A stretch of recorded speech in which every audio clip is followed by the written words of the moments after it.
Hi, and welcome to the Thinking Out Loud podcast, a show with meaningful conversations in English with non-native speakers, like myself, Jendrek. And myself, Masha. Excellent. Hi, Masha. Hi, Jedrek. It's nice to see you again on the Oh, show, and it's nice to hear you.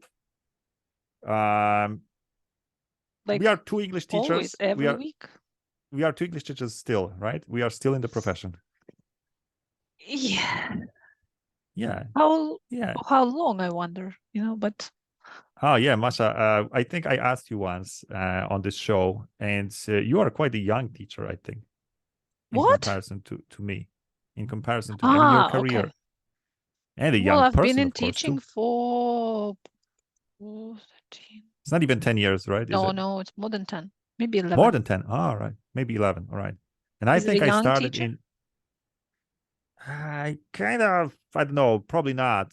Probably you could be like an experienced teacher, because I know Like, that some people who've got like 5 years or 4 years of experience, they already said, "Oh, I've got 4 years of experience. But then and again, you? this experience, I think I started officially in 2010. So you could do 2013. the math. Yeah. Yeah. So So it will you're be three like years older 13, yeah, I'm 3 years as a, older. All as a right. teacher. Oh my God. But then you've got some experience I don't. For example, teaching in a language school with, classrooms of how many people? 15. 15. Yeah. Oh, this is not. I've never done anything like this in my life. I don't even know It how to was manage. terrifying. The first time, because I didn't, my path was not like the usual. You start teaching and then you get some kind of, well, actually, no. But usually, first you get some education and then you start teaching, Mm-hmm. or whatever, whichever way. But I was already an adult. Mm-hmm. Let's say like this, when I decided to retrain and become a teacher. So, and of course, I had good English, so a school would have probably, offered me a job, some school, Mm-hmm. but I Mm-hmm. decided no, I need to have some kind of an Just edge. based, but yeah, yeah. And I applied, I did this CELTA course. Mm-hmm. And the CELTA course, it's very practical. I mean, you don't get a lot of theory. You start teaching basically, Mm-hmm. Mm-hmm. the second or third day. And my Mm-hmm. first teaching practice, it was absolutely terrifying. And Wow. Tell me more and about I it. failed it miserably. This is, It guys, was a by the way, a Halloween special. So Masha's talking about her horrible, horrible experience. But wait. You were like, it was your first class ever that you were ever. thrown into. So this is not And fair. I even, mean, not even first teaching. It's just my first experience of speaking in front of, I don't know, so many people, like 10. There were 10, or maybe not 10. people meaning they were adults or kids No, or adults, who were they? adults, Adults. adults. Oh wow. Okay, so you say it was terrifying because, I mean, what was the terrifying part? You didn't know what to do, you didn't know what to say, or how to manage. Just being, in the, what is it, light, what is it, this when Limelight, it's limelight, yeah, in the limelight or in the spotlight. in the spotlight. It's in itself, it's terrifying, and being assessed. I mean, it was So your many things imagination that. just, Oh no, so you were no. being assessed by Yes. a professional. I Yeah, there see. was a tutor sitting in the room, Oh, and all right. scribbling That down and, frowning, and just makes me cringe. no smiles before Christmas. All right. Yeah, it was But you absolutely terrifying. persisted. But you persisted. Well, I It didn't paid the discourage money. you. It's a lot of All money, right. All right. but it was absolutely terrifying, and I failed miserably. And can you imagine, how can you fail teaching elementary class nationalities? Mm-hmm. Nationalities, and maybe articles. What was? Maybe I am I honestly, I'm such a bad 45 teacher myself. minutes. I'm such a bad teacher myself that if I was given a task like that, now you've got a room of 10 people, and now go and teach them nationalities or any subject. I mean, like, what the hell is that? I mean, you open your dictionary, guys, and you check, what's, Finland, Finnish, Oh no, Sweden, come Swedish. on. You demonstrate, you drill, you Now, how do you demonstrate German? no, it's not you demonstrate. I mean, like you mime, but you have to demonstrate correct nationalities. It's all about pronunciation at the end, of the day. And you have to demonstrate the right pronunciation. Then you have to drill it. Then you have them, some controlled practice, then some free practice activity, and it has to be engaging. But I ended up, drilling them for like 10 minutes. I was drilled them to death, and then I didn't have any exciting activities to practice it, and I ran out of activities. I was supposed to Run be out of teaching ammo. for 45 minutes because we were teaching in pairs, so 45 minutes for me and 45 minutes for my partner. And luckily he is a very how should I put That was it, also a beginner teacher. Yeah. My partner, All right. and I'm looking at my watch, and I still have 20 minutes or something more to teach, and I don't know anything up my sleeve. You don't have anything, I ran out of activities, and I'm just looking at my tutor, and I say, oh, sorry, I ran out of activities. He's like, well, okay, Masha, Richard, sit down. and luckily Richard, my partner, he could, we had a little bit totally different issues with our teaching. He always needed more time. He never had enough time, because I mean, it's important that you teach for this sure. This number of minutes is, and I usually ran out. I ran out of activities, so we worked in tandem, and it was very successful. And he was fine having these extra 20 minutes extra time. And my tutor, she wasn't very not this kind of like Julie. We had Julie, it was my Delta tutor, very supportive, and no, she was very strict. One trick, she played on me. She actually arranged it with students. We should invite her to our show. My pronunciation was not very good at that time, and I mispronounced. I confused work and walk. And she knew about this.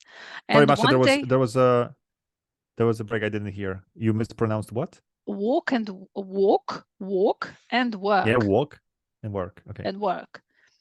And you give instructions, you always say work in pairs. And because I mispronounced, probably one day she arranged before the class with some students, when I, gave them this particular instruction, they stood up, 2 of them, and started walking around the classroom. You serious? Yes, and she was looking at me, and I was like, what is going on? And I looked at her, at my tutor, and she says, that's what you told them. Really? I mean, it's impressive that they even caught the difference, No, they didn't. She arranged it with them before the class. Ah, I see. Of course they didn't. Wow, this is nasty. This is Come nasty. on. This is nasty, This is nasty. All but right. This is nasty, but at the same time, I remember it still, and I started working. I started working on my pronunciation. Yeah. Right. Well, that's at least something, but it totally deserves a Halloween special. Yeah, does it classify as a Halloween story? This story class, yeah, it's definitely falls into horrors of Halloween. Teaching. Yeah, the horrors of teaching, exactly. But I must tell I don't know if it will make you feel better or not, but I would totally fail there too, and I think because I have never been a school teacher, like, in this traditional sense, or even a language school teacher that, that has a classroom of, 6, 8 more people. And then, you organize activities, you write lesson plans, and all of this, I totally suck at that. And I think, I don't even know what the so-called real or traditional teaching is, because I kind of I went into a totally different area. I mean, far away from that lesson planning and all of this, and now when I read about AI and how helpful it is, everybody's like, it can write a lesson plan. And I'm like, what the hell is a lesson plan? Why would you even need a lesson plan? And there is, what? There is in a lesson plan, you've got something like, okay, you start, you say, hi, there is some kind of a Warmer. welcoming note. Yeah, no, something like, Warmer, yes. yeah, a warmer. And then you've got an activity A. Then they do it for 10 minutes. Then you say Yes. stop. Now we check it, and then we have activity B. And then we progress to some kind of a repetition, some kind of a, reading, whatever, something. And then you say, thank you, bye-bye. And I'm like, this is so artificial. I know this is how my lessons looked like in school, if I remember. Yes, they were organized, there was, a tiny time slot for this, a tiny time slot for that, and then, we get together, we summarize and bye-bye. And then the teacher can, at the end of the class, when everybody leaves the classroom, can just, say, it was a good class, it was a successful class because, everybody was engaged. No one was, lost in, whatever, in the translation, so to say, and I think that it's so foreign to me to run a class like that. Why can't we just get together and talk and have a meaningful conversation, meaningful communication, solve some problems, even if they are sort of artificial, like our problems, here on this show and in our classes, like, we talk about the difference between stupid and crazy, and different concepts. I know they are sort of artificial, but at the same time they are real. This is language, and we need to separate the meaning. A good lesson, at the end of a good lesson, there will always be this kind of maybe not necessarily problem solving, but something that they can relate to. But it's just that in traditional teaching, they believe that you need to give them the means for that first. You need to teach them some language they might need for this discussion, which you don't do. Yeah, you assume you're right. that they've You're right. already learned something somewhere. But wait, we are in the 21st century, right? If I'm not mistaken. Yeah, since this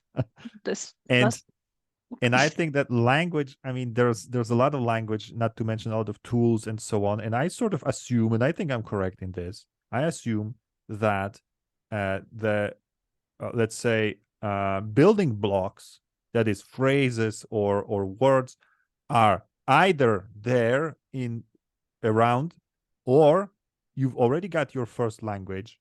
So all it takes is to translate in a way, or literally to translate, because you've got the whole thinking apparatus already there, I hope. So you know what you want to say. If you see a problem, you want to solve the problem, then you kind of, know how to solve it, especially that the problem is not like higher mathematics, but it's a problem of, like I said, stupid and crazy. Find me some examples, illustrate, separate these two. And much as I like the potential of this question, because you can go forever, talking about stupidity, intelligence, and so on and so forth. But at the same time, it's a question that well, it's not mind-blowing, I guess. It's not something that you don't have the means to solve, because all it takes is language, either ideally second language, but you can also do it in your first language, and then try and express the same sense, the same meaning in the foreign language. Yeah, but then it's an industry, and then if you think about it, there are so many things people would rather outsource to somebody, pay to somebody to make their journey, let's say, easier or smoother. Like, for example, you prefer to have personal trainings with a trainer at the gym, but there is so much content. I mean, you just spend, I don't know how much time watching videos, learning about this stuff, and then working out on your own. But you prefer somebody to do this work for you. And this is what this is why they are paying me. And as a by teacher, work, you mean to provide the yes, student the means, the unfortunately, language. they don't understand that the work itself, the work I'm doing for them, choosing the vocab, choosing grammar, this is what they record. They must do this work. But instead, they pay me. They think that, oh my God, this is a shortcut. I save time, and I will get the vocab I need. I will practice it, and it will stay with me. But it's not always the case. And this work that I'm doing for them, and this is what a lot of teachers are talking right now, that we are we were, and they still are over preparing for their lessons, doing our students actually disservice, because this is the work they should be doing. Yeah, sure. I mean, opening a dictionary, they prefer to ask you, instead of, because using dictionary is such a linguistic, of course, but pleasure in itself. The way I see it, but many people see it as a, I don't know, hindrance, as a nuisance. Yeah. You're right. But once again, it all comes down to certain philosophy of yes teaching. Mindset, Because if learning, your rather. philosophy, or learn, but I'm really glad in a way. Sometimes I wish I had more experience in that traditional kind of teaching, because then I could maybe easier prepare for a conference or something, because I know the context, because I think I'm working on a totally different planet, when it comes to teaching language. But still, it's fascinating, how strong that is. And now we've got new tools, AI, God only knows what, and it's basically doing the same stuff, but now digitally. It's like just like your new headway, digital headway, it's the same stuff. Now you've got an AI that can review a video and ask questions about a clip, and it's quite clever. There is a tool that does it, that asks questions about a video, and I put our podcast there, our YouTube clip. And really, the AI is asking relevant questions, like, for example, I put the episode with Boris, and I say hi to Boris, by the way. And I put this episode there, and at the beginning we were talking about, you remember this also Halloweenish now, summer vacations with the French high school exam questions. And it was asking us, why are we leaving? Because the episode with Boris was the last one before our 1 month break, right? And the question was like, why are they leaving? For how long? This is quite clever, I mean, this AI could ask questions like that, Wow, that's it's disturbing. impressive. It's disturbing, but also impressive in the way that, but imagine this. And people are, mind blown, like, wow, this tool is so cool. You can now ask questions about videos that you have never watched. Or you don't have to watch them like for 1 hour or something to ask, some questions. And but then again, is that a valid way to teach? I mean, to ask questions to videos, to watch videos and then ask questions like, how long are they going to be off, or something like that? I mean, I don't know. I could question this, I'd rather spend this time, classroom time, in a different way than watch a video and, and ask questions. Unless this is homework, but even is homework, this is like totally boring. Anyway, I'm not saying our podcast is boring. all this classroom traditional teaching experience, its purpose is not to let these people suffer too much. There's always the right amount, a tiny bit of suffering. A little bit of for example, deduct the meaning from context. Something exactly. Instead of giving them, or work out this grammar rule for yourself. You're right. But that's, I think also a disservice, to not only to students but also to the whole education, and I think that's why I like asking hardcore questions that require really hard thinking, and I like it, I like it You because like watching people because suffer. I like watching people suffer, but also this suffering, is bringing at the end of the day tremendous satisfaction. I mean, this suffering. What is this suffering? You have to connect two things, or separate two things, or you have to basically solve a little problem that I'm posing, and then it's real in the sense that I don't know the answer. Let's find it. And I could say so many things about it, but this is actually what's happening is real communication. It's serious in the way that we have to think, we have to imagine stuff, we have to connect the dots, and it's not like now just a little bit of thinking and then you can finally watch this video or read this text, and everything's underlined or whatever, and you just pretend that you're learning. Anyway, Masha, I wouldn't like this episode to be all too teachery. It's already Yeah, you super want it to teachery, be but Halloweenish. it is Halloweenish if you think about the hell of teaching, Hello. and hello. Yeah, but it's true, it's your story anyway, your story about your beginnings, Having your flashbacks. first ever lesson. Yeah, God. that's definitely that's like Friday the 13th, Freddy Krueger kind of stuff. All right, but I've got a question to you, the thinking You want out to loud watch me proper. suffer. Yeah, I want to watch you suffer, but I'm personally also interested in the answer, and I don't know the answer. So let me ask you in this round one, kind of. Sorry, I don't Round have the jingles. one.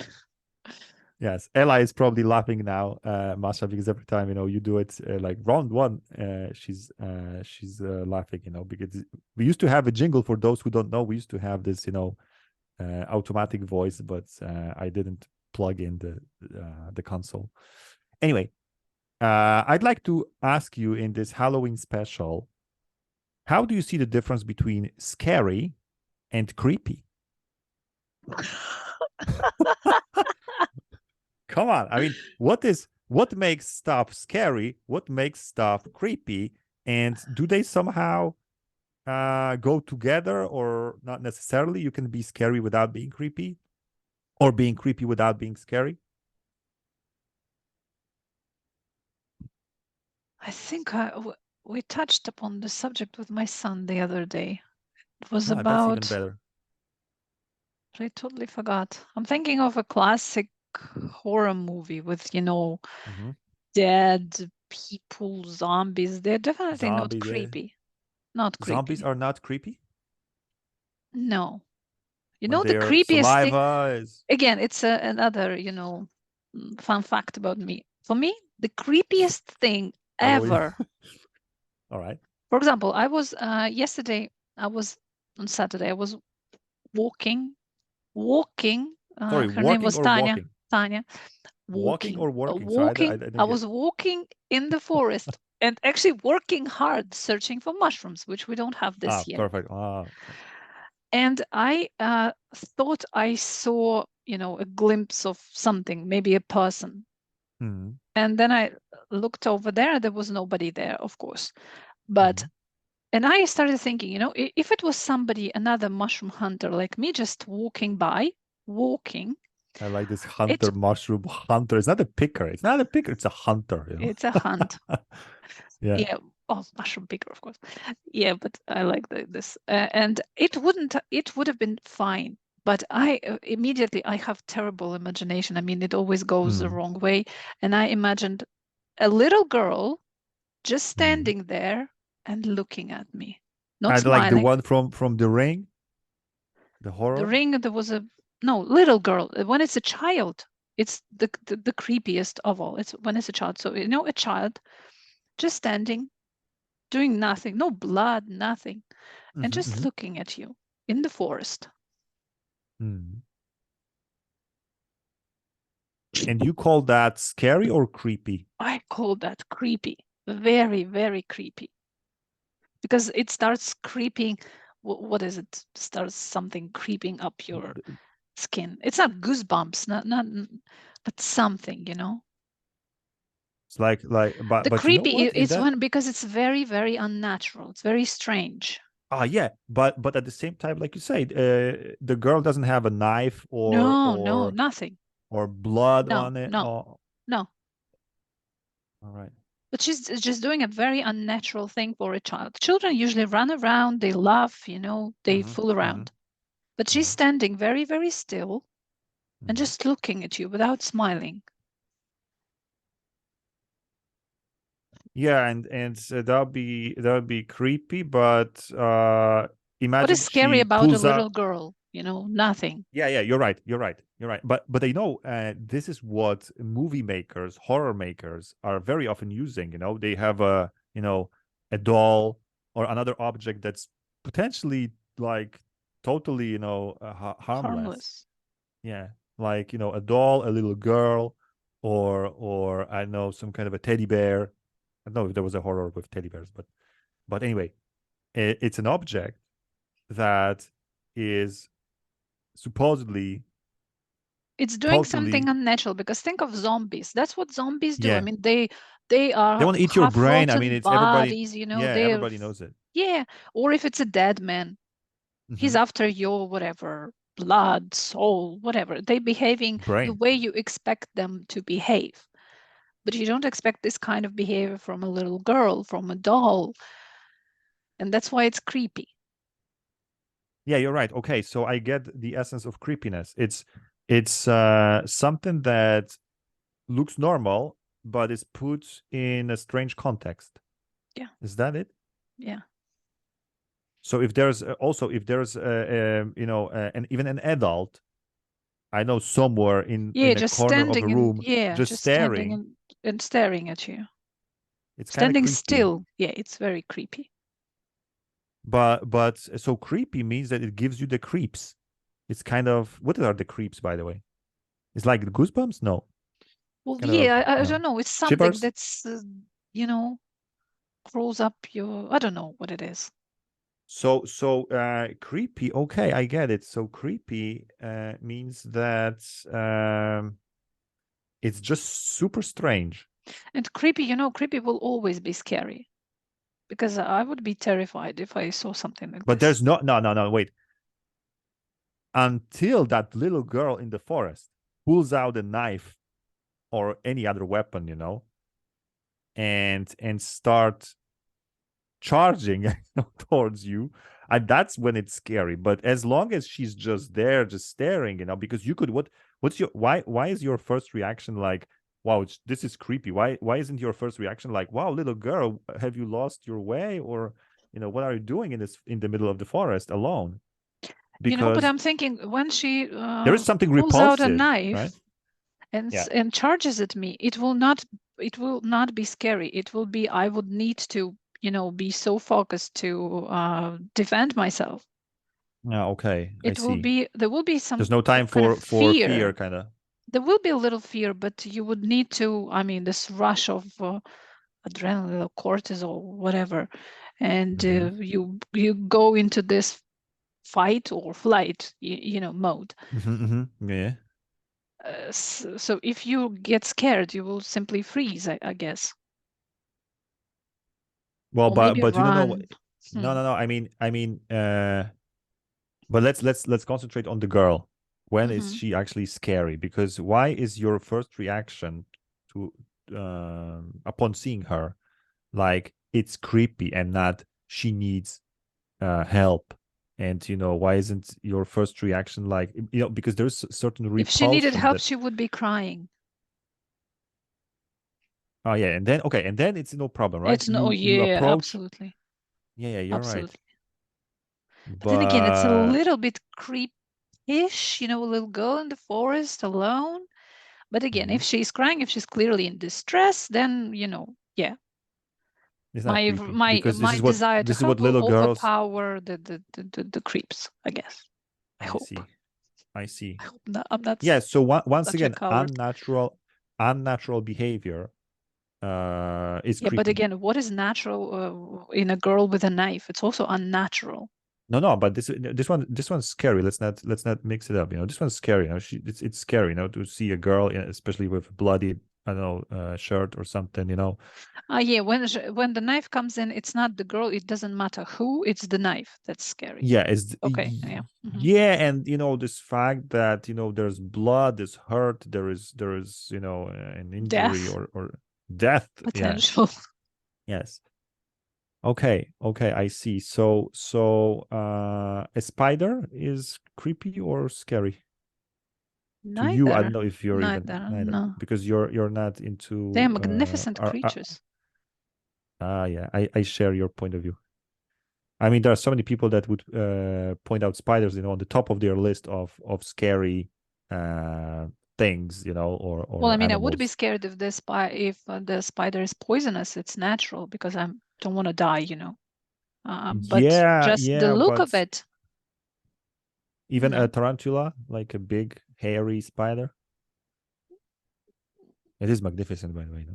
It is magnificent. If you, I mean, I know it's not from real life, but looking from behind the Well, yeah, glass, it would but scare me if I, encountered it in its natural habitat and I would somehow interfere because I know that if I pose a threat, it will attack, and that's natural.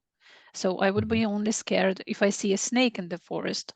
Yeah, because I don't know if it's poisonous. I will be scared because I'm intruding. It's her forest yeah, after all. yeah, you're right. You're right. But just a snake or just a spider. But a spider in Not your creepy. flat, it's not intruding. This is your flat, Oh, I I'm love my always spiders in the country because they work for me because they catch mosquitoes. mosquitoes. Yeah, oh Nice. yeah. This year I overdid it a little bit. I have, spider web in every corner.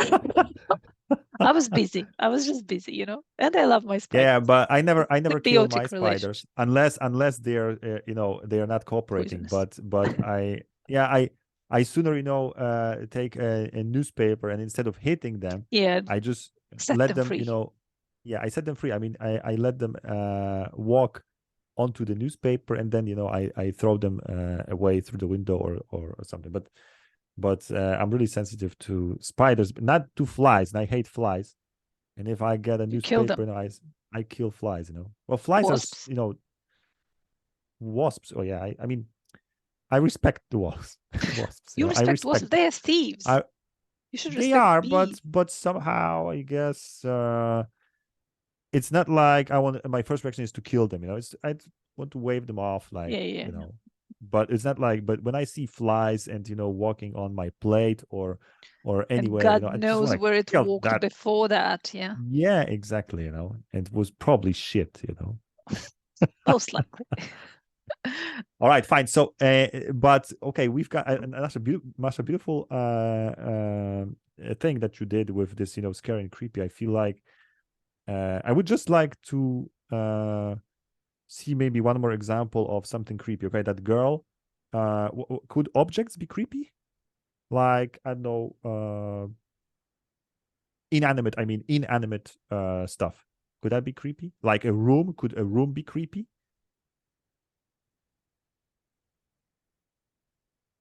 Yeah, it could. Like what's inside? Again, you have to have Something that shouldn't be expectations. there, right? Yeah, All right. something that should be, it's not, or the other way around. Then it Okay, would so let's be say creepy. it's a bedroom, and what's creepy in a bedroom?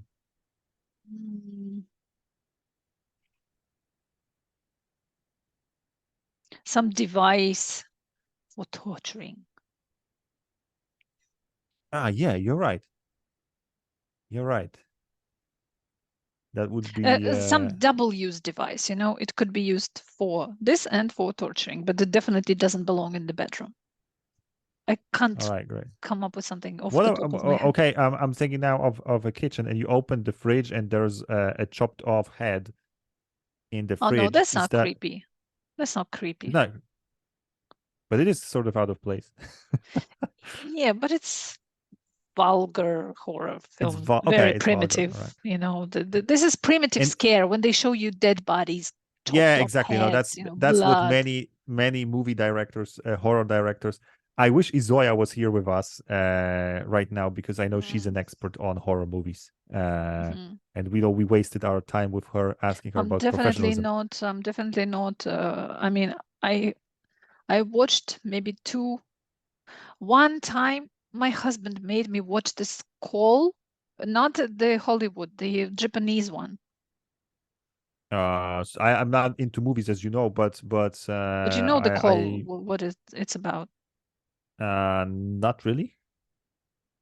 Okay, well, it's a horror movie, and that's it. But it's a proper horror movie, not I like know with The Ring, but The I know there's also, I Ring. think. Yeah, The Ring, not The Call.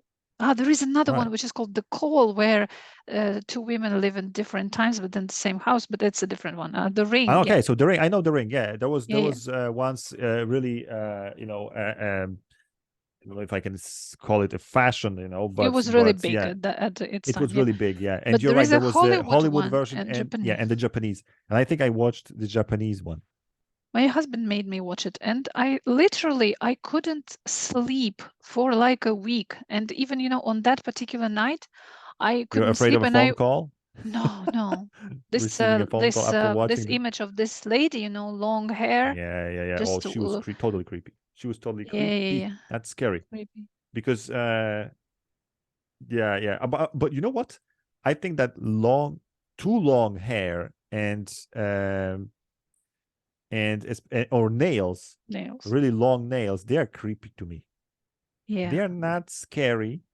I mean, it's very no, they're creepy, unnatural thing. Yeah. unnatural stuff. And that's why it leads me to a certain conclusion that horror, by the way, as a genre, horror uses the supernatural as something that is scary, right? Supernatural, or something that's totally out of place, or something that they make this trick, like they make a little girl a killer, or a doll, also like this Chucky doll or something. So I think they really base on creepiness, because they want to achieve this effect of fear. They want to have produce fear through creepiness first, to make you feel uncomfortable, like it's because if you've got this primitive horror where there's some kind of a beast, or some kind of a I know what, alien killing people, it's like, okay, fine, it's maybe it may be scary at times, when suddenly the Yeah. on the screen there's like a creature or something, but it's not creepy in the sense, because come on, it's No, like this the one it's actually the classic horror with Johnny Depp, young Johnny Depp, where this Freddy Krueger.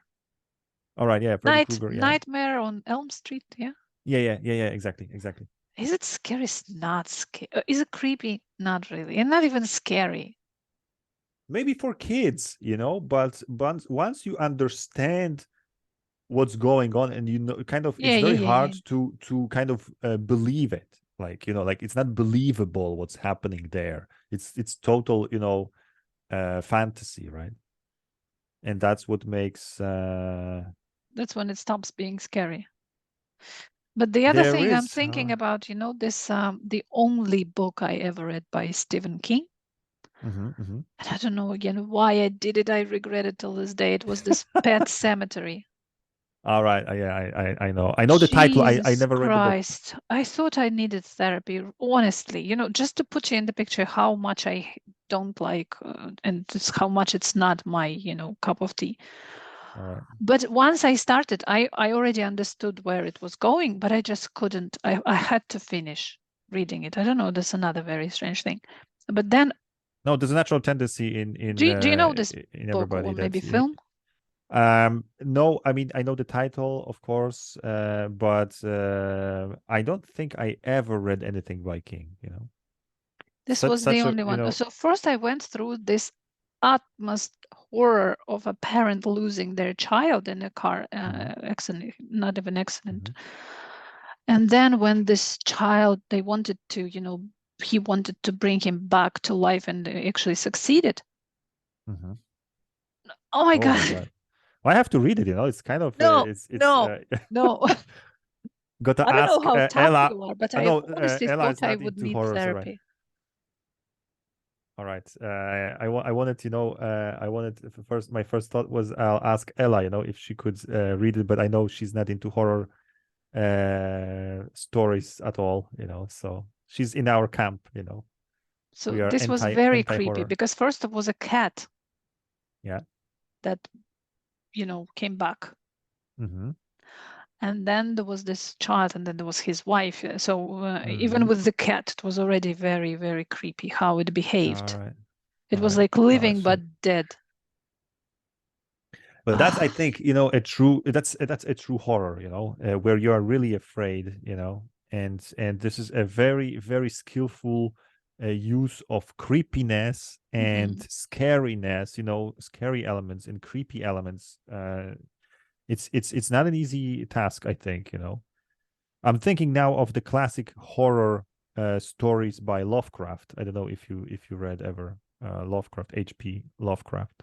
I know, but I know of him, but I Yeah. don't think I've read And anything. I think these stories, they are naive if you read them now. I think they were revolutionary back, during his days. But right now they are kind of naive because everything is based on that. If you see some motive, it's probably from Lovecraft. He was the first to design it. But still, I think the stories, like in the Mountains of Madness, great story that is somehow even romantic, great horror that feels like I know I liked it a lot, and it was not creepy. It was not creepy at all, I guess. No, there was, yeah, It was I scary. know. Look, listen, in the Mountains of Madness, there was one moment when there was an expedition of researchers that went to Antarctica, searching for I don't know what, and they of course uncovered some cave, you know, and somehow I can't remember now, but the whole camp has been massacred or something, and one guy went down this cave for God only knows what, That's and usually the question you yeah, ask yourself. What the hell? but towards the end, he was walking down this corridor, and suddenly he smelled, guess what? Gasoline. And that was, something that is, out of the, like, what's gasoline doing here, right? And I felt while reading, I remember exactly this moment, that of all the smells he could potentially smell there, it was the smell of gasoline. And it was really, in my opinion, creepy, because it's like, what's this gasoline doing there, in that ancient cave, and so on. And then I wonder if I was there, if that would make me feel even more scared because this gasoline, or would I actually feel more like at home because okay, there's this some kind of smell of Human touch. civilization, yeah, human touch, yeah. But then, of course, there was a monster down there, of course, too. But anyway, it was something that I think Lovecraft, consciously or not, used as this element of creepiness. Suddenly, you've got this cave and the smell of gasoline, and I think it was quite nicely done by him. Or this, I don't know if there's a Hitchcock's film about birds. It's based on a novel by Daphne Classic. du Maurier. Oh, I didn't know it's actually based on. Actually, No, all right. I I thought it didn't was his watch the original film. idea. I didn't watch All the right. film, but I read this. It's a novel, I think. It's short. Jesus Christ. Like, Was that actually creepy, because birds. these It birds, was but the very birds are, creepy. and they are not like, hunting birds or some, No, some, just your average bird, you have in your yeah, yard. vultures, or some kind of, ugly bird, but they are like ordinary, I think, seagulls or I don't know, Pigeons even. I pigeons. think there Yeah, were pigeons, maybe crows. But I mean, yeah. you realize that they are actually a force if Mhm. they if they will be willing. Mhm. It's just that they are not willing to harm you, but they could. Mhm. Yeah. What if, if something switched, in their heads? Yeah. Or if someone could control them. All right, fine. Masha, thanks so much for this Halloween special. What a great conversation So with many you. And horror once again, stories so surfaced. many horror stories starting in the classroom, with this early horrors of teaching, and then moving on to this scary and creepy kind of division. Thanks a lot for that. It's once again a great conversation. I have the feeling, that I'm sort of richer now because I can put my finger on, what's creepy, what's scary. I could even potentially apply this in practice, if I wanted to achieve the effect of creepiness for whatever reason. All I need to do is to put something out of its natural context and or act in a strange way that is, again, unexpected, right? Like this little girl in the forest. She's not crying. She's not, she's just staring. And it's like that. Yeah. So thanks a lot, Masha, for that. This is how, this is what language teaching, language learning is about, You solve these problems, you communicate, You are actually quite skillful, with But did I learn any language? I guess you practiced, you used your language. So if I wanted to learn, I would need something else. Yeah, remember this limelight you used? Yeah, I knew the spotlight, but I was not sure, spotlight. And I remember at the back of my head there was something was starting with L. Yeah, there's also Rarely searchlight. use it. But again, Flashlight. when I'm answering questions like that or having conversation, it's all I'm doing is I'm activating my resources, and potentially I'm preventing them from falling into oblivion, from forgetting them. And when you teach so many different people, I mean, they require different vocab, and they challenge me every day. Yeah. I have a special, notebook where I write, what they want to say in Russian, and I have no idea. Yeah, I also very often come across, phrases that sound great in Polish language. Yeah. But somehow once translated, it's like you don't feel it doesn't click, right? But then again, it's also beautiful, to have these different languages, and then trying to express what you mean in a foreign language. It's perfect, I love it. All right, Masha, thanks a lot. That was our Halloween special with just the two of us, because you guys were afraid. I know it was kind of Didn't scary, show right? up. Yeah. It was scary, but you were afraid to show up. But nevertheless, we will keep inviting you, of course, to our show. It's always better to have a third voice here, not just, our voices. And of course to practice, because after all, it's also a form of practicing, kind of breaking certain barriers, right?